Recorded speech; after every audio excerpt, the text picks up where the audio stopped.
ya Daudi, na jina lake bikira huyo ni Mariamu. Kwa hivyo ilikuwa mwezi wangapi? Wa sita. Msomaji, mwalimu, leo wa Kristo wanasherehekea birthday ya Yesu tarehe 25 Disemba, si ndio? Mwezi wa Adari. Yaani Maria alizaa mtoto kama mbuzi na miezi 6. Huyo ni Yesu mgani? Huyo ni Zumbura. Huyo ni Yesu mgani? Maana ni wa Kristo na wako kwa kanisa. Na tunasikia kwamba malaika alienda mwezi wa 6. Sasa kuanzia mwezi wa 6 mpaka mwezi wa 12 ambao ni Adari. Hiyo ni miezi mingapi? Ni 6. 6 tu. Ni 6. Wakristo ni waongo na wachungaji wao ni waongo. Yaani Yesu anazaa kama mbuzi. Alizaliwa kama mbuzi na miezi 6. Hata mwanamke wa kawaida hawezi zaa na miezi 6. Kitu ya kwanza, Krismasi ni ya uongo. Haiko ndani ya Biblia. Na Wakristo wanaenda kusherehekea Krismasi. Haiko. Na kama itapatikana leo, yaani Yesu alizaliwa tarehe 25 Christmas, hizi vyombo ukuche saa hii tukupatie. Hatutahubiri tena hapa kabisa. Tutakupea vyombo tushughulike na zingine kabisa. Ndio mjue wa Kristo mlidanganywa, mlipigwa shere. Yaani mnafanya vituko ambazo ni za wapagani, sio ya Mungu, maana Mungu haijui.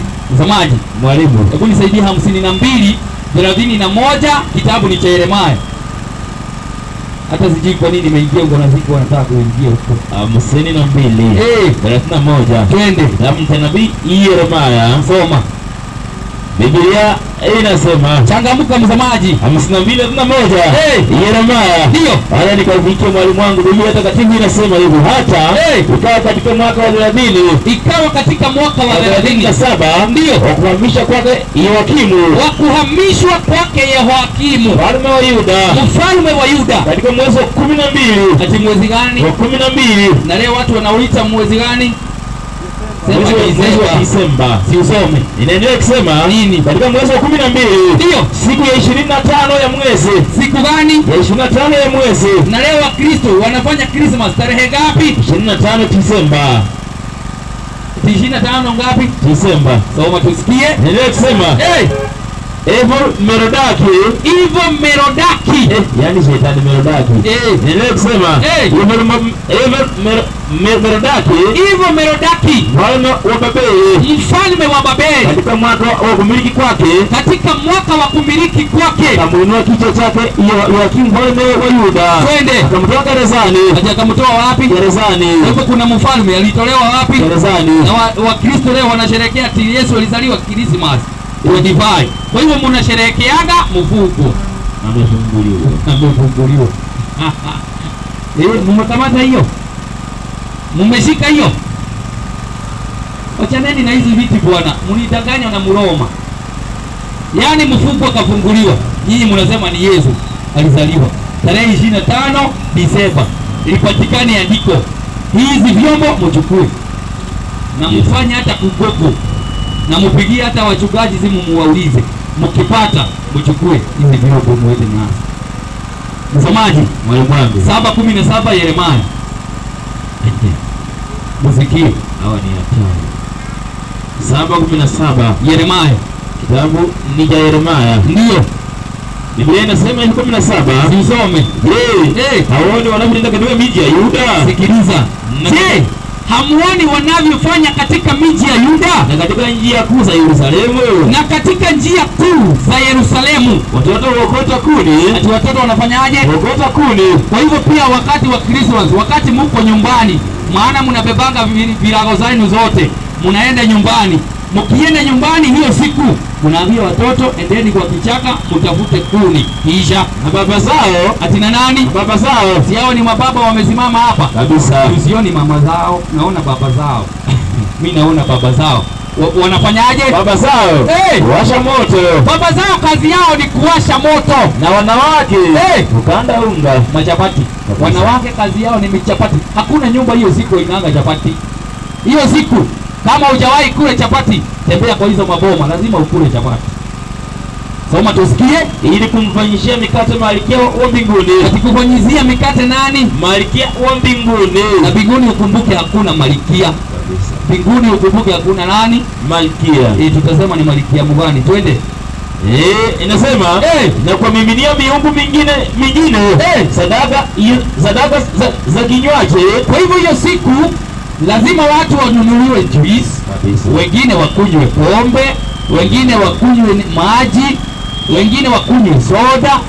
Kisha yani zinakuwa zimetapakaa huko kwa hizo maboma. Yani wanamiminia miungu mingine nini?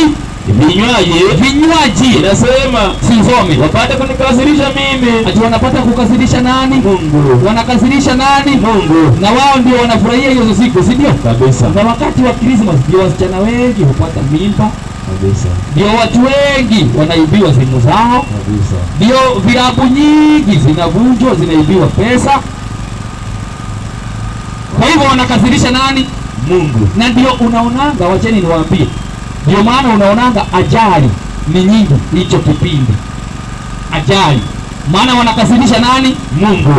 Ndio maana unaonanga ajali ni nyingi. Wamiminia miungu mingine mambo zao. Sisome. Endelea kusema. Je, watu hawa wanikasirisha mimi? Sema Bwana. Inasema ndio hawajanikasirishi na nafsi zao. Sisome vizuri. Inasema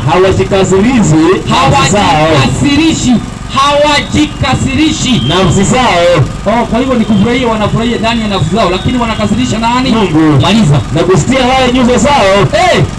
Kusitia haya nyuso zao. Na kujitia haya nyuso zao wenyewe. Ati wenyewe. Kwa hiyo Bwana Mungu asema hivi. Aje. Nasema hasira yangu na ghadhabu yangu ndio sitamwagwa juu ya mahali hapa. Kwa hivyo zitamwagwa juu ya mahali wapi? Juu ya mahali hapa. Na juu ya wanadamu. Na juu ya nani? Ya wanadamu. Hao wote wanafanya hizo vituko, hasira ya Mungu ni juu yao. Kabisa. Muachane na hizo vituko kabisa. Ni wa Kristo. Unasema Yesu alizaliwa kwa divai mzee. Unasherehekea mwizi alitolewa jela. Mwizi. Na wachungaji wanawaita kujeni sijui nini. Wene mkarukaruke ati hata mwaka inavuka. Mulisikia mitume wapi walifanya hivyo? Mulisikia wapi birthday ya Yesu ilisherehekea msomaji? Naam, Mhubiri 7:1. Mhubiri 7 mstari wake ni wa kwanza. Mhubiri 7:1. Inasema hivi. Heri sifa njema kuliko marhamu nzuri. Heri sifa njema kuliko marhamu nzuri. Na siku ya kufa. Kuliko siku ya kuzaliwa. Kwa hivyo siku ya kufa inaambiwa ni njema kuliko siku ya nini? Ya kuzaliwa. Siku ya kufa ni njema kuliko siku gani? Ya kuzaliwa. Maliza. Inaendelea ikisema hivi. Soma. Heri kuendea nyumba ya matanga. Afadhali kuendea nyumba ya matanga mahali kuna kilio kuliko kuendea nyumba ya karamu. Mumulikie vizuri aone, anaona kama sio hiyo. Mhubiri 7:1 ndugu yangu.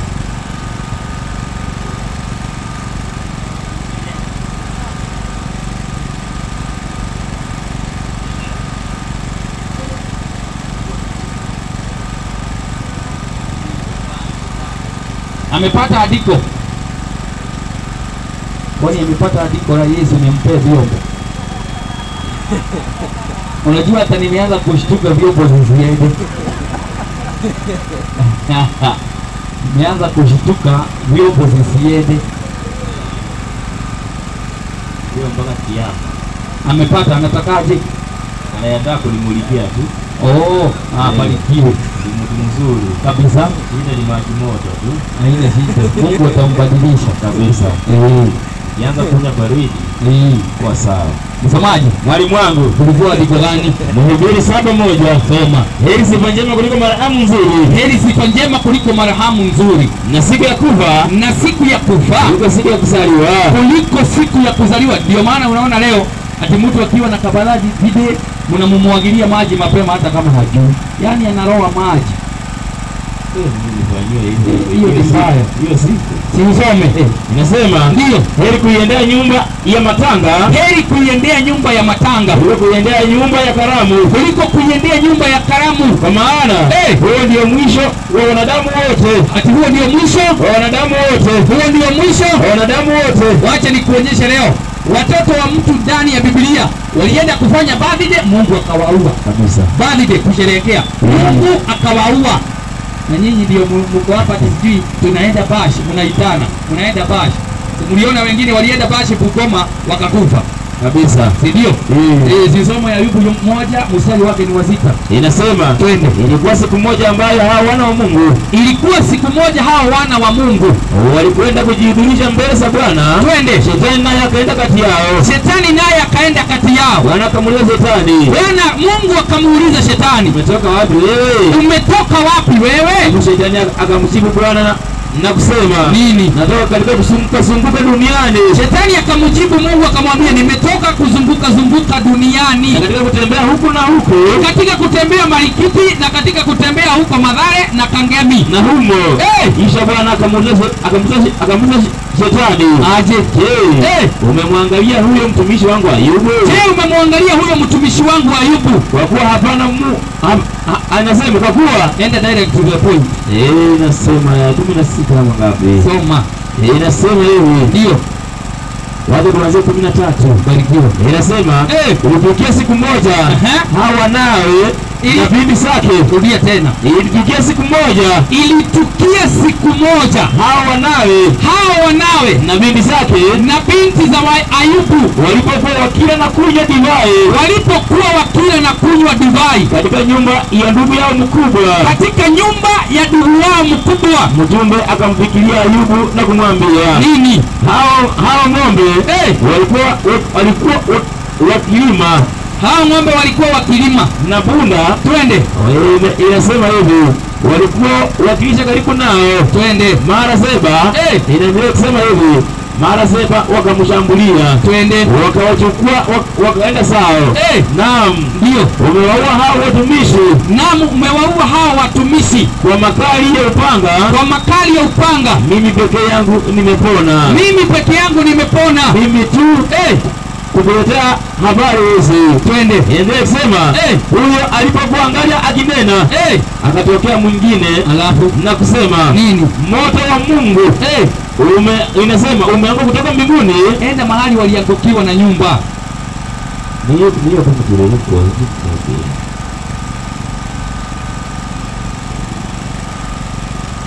hapo tu mwalimu haya kusema shule hii tuliko.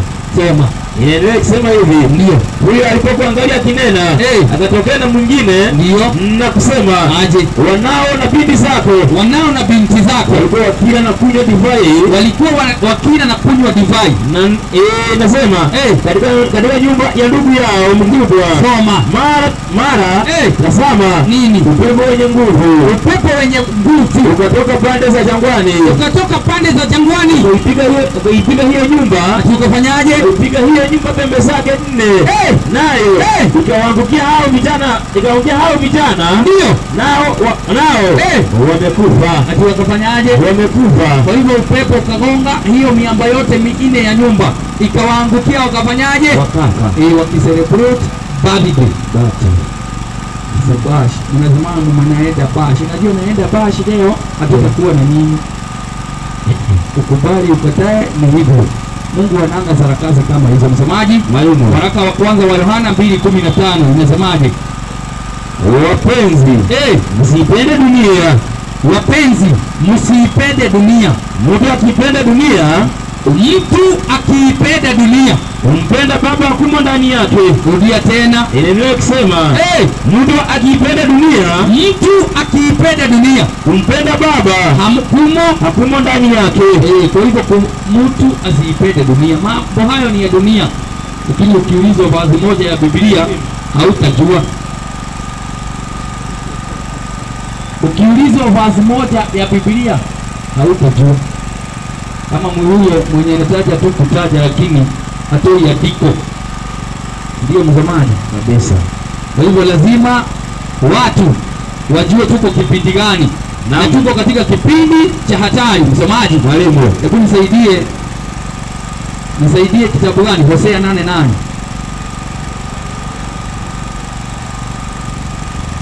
Kitabu cha Hosea 8:8 mstari wake ni wa 8. Ndio Biblia inasema Israeli amemeswa. Ati nani? Israeli amemeswa. Ati nani? Israeli amemeswa. Sasa wamo miongoni mwa mataifa kama chombo. Israeli amemezwa, sasa wamo miongoni mwa mataifa kama chombo kisichopendeza. Kisicho ama kilicho? Kisichopendeza. Kwa maana wamekuwa kwenda Ashuru, twende mfano wa punda mwituni, twende aliye peke yake. Soma. Efraimu ameachiri wapenzi. Ndio. Naam. Ijapokuwa wameachiri kati ya mataifa. Kwa hivyo Israeli amemeswa. Yaani Israeli ni watu wale sasa wanasema ni wa kiroho. Eti ni nchi ka Israeli. Yule mtu ambaye amesema mimi ni wa kiroho, yaani amemezwa. Maana mafundisho ya uongo yameshaigizwa na ameikubali. Yaani Israeli amemezwa. Yaani amekuwa kama chombo kisichopendeza. Maana watu wamekubaliana na uongo wa mwisho duniani. Msomaji, mwalimu, nisaidie Zefania 1:1 mpaka 4. Zefania 1:1 mpaka 4. Zefania 1:1 hadi 4. Neno la Bwana lililomjia Zefania, ndio mwana wa Kushi, twende, mwana wa Gedalia, mwana wa Maria, twende, mwana wa Zakaria, katika siku za Zozia, twende, mwana wa Amoni, mfalme wa Yuda. Ndio inasema nini? Nitavikomesha kabisa vitu vyote, twende, visivyoonekana juu ya uso wa nchi, asema Bwana. Nitazikomesha vitu vyote ambavyo vinaonekana juu ya uso wa nchi, asema Bwana. Atamkomesha mwanadamu, atamkomesha pia mwanadamu na mnyama, atamkomesha ndege wa angani, atawakomesha hata ndege wa angani, na samaki wa baharini, na samaki wote wa baharini, huyo makosa pamoja na wabaya.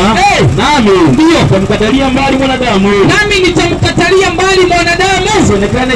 asionekane juu ya uso wa nchi. Kwa hivyo hata mwanadamu atakataliwa asionekane juu ya nini? Ya uso wa nchi. Kwa hivyo kila kitu ambacho kilicho duniani kitakomeshwa na nani? Na Bwana. Na kuna watu wanasema dunia hakuna siku itaisha, na Mungu ameapa ya kwamba atakomesha kila kitu, na watu wanasema dunia bado itakuwa.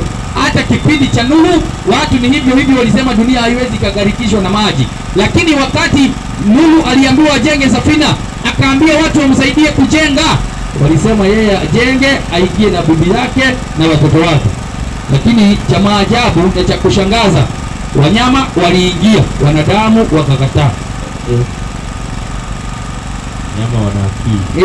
Wanyama waliingia, wanadamu walikataa kuingia kwenye safina.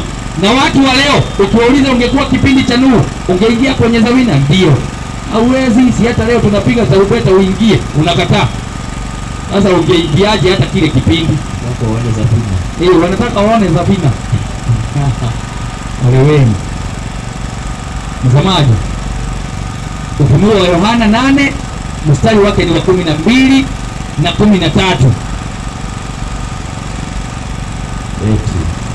Beti. Soma hiyo. Ufunuo wa Yohana 8. 8:12 na 13. Inasema hivi, changamuka. 8:12 inasema malaika wanne. Ndio. Soma 13 direct. Kama beti inaleta shida, siwede beti liwe. Ya baridi. Kwa hivyo watu wamekataa kabisa kile ambacho Mungu anaagiza. Hivyo wakati utakapokuja usijilaumu na usiseme hukusikia, maana tumepiga tarumbeta hapa kwa siku nyingi, lakini kukutosikia ni kwa kupenda kwako wewe mwenyewe. Na nyinyi mkatusaidia na mumezidi kutusaidia, mmekuwa mkitusaidia ili tuendelee. Tungekuwa tumeondoka kitambo, ni nyinyi mmetushikilia. Nyinyi ndio mmetushikilia. Mlitengeneza hizi vyombo, tukawaahidi hatutatoka hapa mpaka hata Yesu karibu arudi ama tuende mahali pengine, lakini nyinyi mkatushikilia. Kwa hivyo nyinyi ni wa faida kwetu. Ninazidi kusema Mungu azidi kuwabariki na kuwafungulia njia zenu, maana mmekuwa mkisimama katika kazi hii. Nasemaje? Ama nijisomee?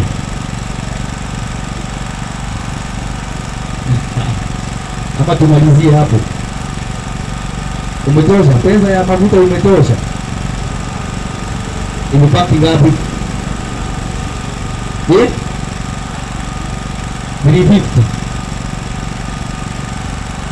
Ndio watu wakisikia tena pesa wanaanza kuamuka. Haina shida. Hebu nisaidie Kumbukumbu la Taurati. Wacha nisome. Ama uniletee nisome hiyo Biblia waziseme.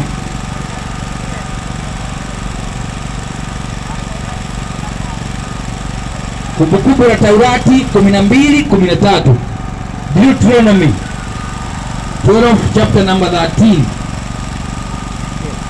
Wacheni niwasaidie kidogo, kwa sababu kuna wachungaji wengi, na sisemi ni wachungaji peke yake, wengi wanazungukanga huku wakihubiri, na wengine mnaona wako kando ya barabara wamekaa, wanasema toa tu, yani saidia. Ama huyo amehubiri na haja kuhubiria ukweli, na wewe bado unarudi kwa mfuko unaweka sikia hii andiko. Imetuja. Inasema, sisome. 12 ngapi? Mstari wake ni wa 13. 12:13. Deuteronomy. Kitabu ni cha Deuteronomy. Ndio. Yaani Kumbukumbu la Taurati. Soma. 13. Inasema. Ndio. Inasema, sikilizeni. Ujihadhari. Ati nini? Ujihadhari. Ati afanye nini? Ujihadhari. Wewe ulioko hapa ujihadhari. Usitoe sadaka zako. Usitoe sadaka zako. Usitoe katika kila mahali upaonapo. Ati katika kila mahali upaonapo. Katika kila mahali upaonapo. Hata kama ni hapa, wewe ukiona sio vizuri usitoe. Bali kwa hivyo usitoe sadaka zako kila mahali upaonapo. Yaani kila mtu amehubiri na hapo toa. Hapana. Bila anahubiri utatu. Na tena unatoa. Yaani unajenga Babeli, badala ujenge mahali palipo na ukweli. Usitoange ati umepata tena ati pale sijui kuna nani unaweka. Hapana. Wengine wanafanya biashara. Kuna mwanamke mmoja alikuwa anabeba mtoto pale ya Road. Amebeba mtoto, amevaa viatu hapa kwa magoti na slippers kwa mkono. Anatembea hivi. Jioni akichomoka tu hivi anatembea, anaenda bio, anaingia gari. Na ukimwangalia mchana mzima ako sawa. Yaani ni kiwete kwa ukweli. Ikifika jioni yeye anatabaa vizuri, anachomoka, anaenda bio, anaingia gari. Sasa umeambiwa ujihadhari. Usitoe sadaka yako kila mahali upaonapo. Kwa nini?